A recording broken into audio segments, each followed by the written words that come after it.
A lot of guys who are, I talk to a lot of guys who want to improve their lives, and they're always kind of looking for a shortcut. Even the way they ask the questions, it's like, man, what's the one exercise I need to do to build arms like you?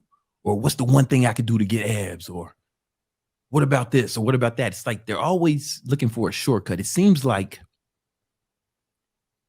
it seems like they're always trying to see what they can get away with, like how much they can get away with, instead of seeing how much they can actually push themselves. You know, the average person never really pushes themselves. They have no idea what it's like to strive for excellence every day. Instead, what they do is they'll skip a day here, they'll slack off there, cut corners, and then they'll say shit like, oh, it's not so bad. It's not so bad. Oh, I deserve this. Or, bunch of bullshit like that. Right. Or they say, or my favorite one, oh, it's better than nothing. Right. They're supposed to work out 7 days a week or whatever. And they end up working out 2 or 3. And they say, oh, it's better than nothing. No, nothing is better than something. Because when you only do a little bit or half-ass it, it's worse because it gives you the illusion that you're actually making progress. But you're not. You're actually not. The real progress comes from consistency every day. And not only is the consistency, but actually pushing yourself. Like sometimes people make fun of me in some of my videos because I go like super hard. Everything I do, I'm an extremist, and they'll say shit like, you don't need to weigh all your food. You can just eyeball it or something like that. You could, but I'm going to be a little bit more accurate than you, right? Even if it's just 1%. But I'm doing that on multiple different levels. I'm getting with my diet, with my training, everything I do. I'm trying to squeeze out every bit of victory from everything I do, right? Here's the thing: it all adds up, right? So if I do 10 things 1% better than you, that's a total of 10% better. And over the course of months, that's going to add up. Over the course of years, you can't even fucking catch up with me. You know what I'm saying? And I'd rather you, I'd rather you do this. Instead of trying to see how much you can get away with, like see how far you can push yourself, right? Sometimes when I talk about my workout routines, people will say, oh man, you're going to overtrain. You're going to overtrain if you do that. Find out, motherfucker. Fuck around and find out. Because you have to go too far in order to find out how far you can go.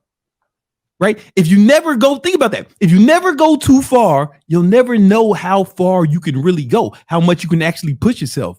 Oh man, you'll get burnt out if you work 12 hours a day. Will you? You don't even know. You're just saying that shit. Go find out. Go see what your actual capacity is and work at capacity. Work at capacity every fucking day. Go all out. And the beauty of that is you'll find out not only what your capabilities are, do that over a longer amount of time. What happens is you'll be able to stretch your capabilities, right? And you'll be able to actually push harder. So when I first got employees in my business, before I was just a one-man show, but then I get employees and I'm trying to work them as hard as I work.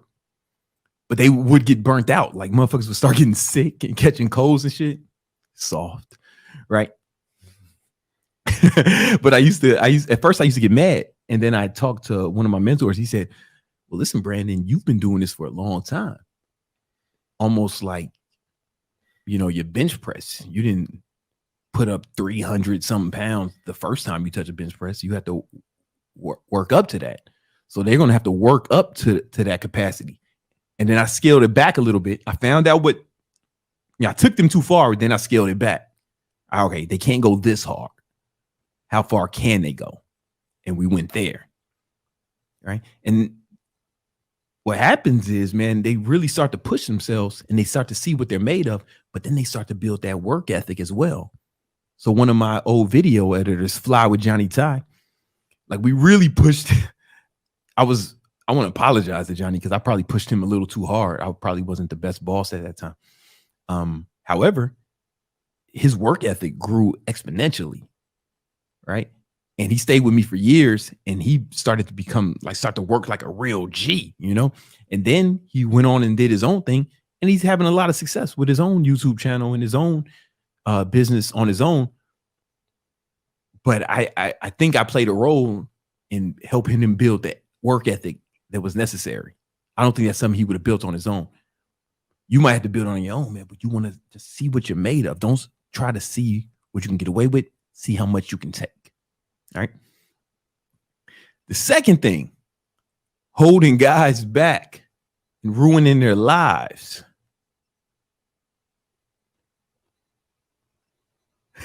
Hold up. Working into that. I want to address that. He said, no way you call him soft for getting the cold. Yeah, getting the cold is fucking soft. I ain't been sick in 6 years, not even the sniffles. You know what I'm saying? But, you know, I don't get mad at people anymore for getting colds. Like Thor doesn't get mad at the humans because they can't lift the hammer, right? You know what I'm saying? Superman's not pissed at everyone because they can't shoot lasers out their eyes. It's just they can't do it, man. You know, I get it. So I had to come to that realization. You know what I'm saying?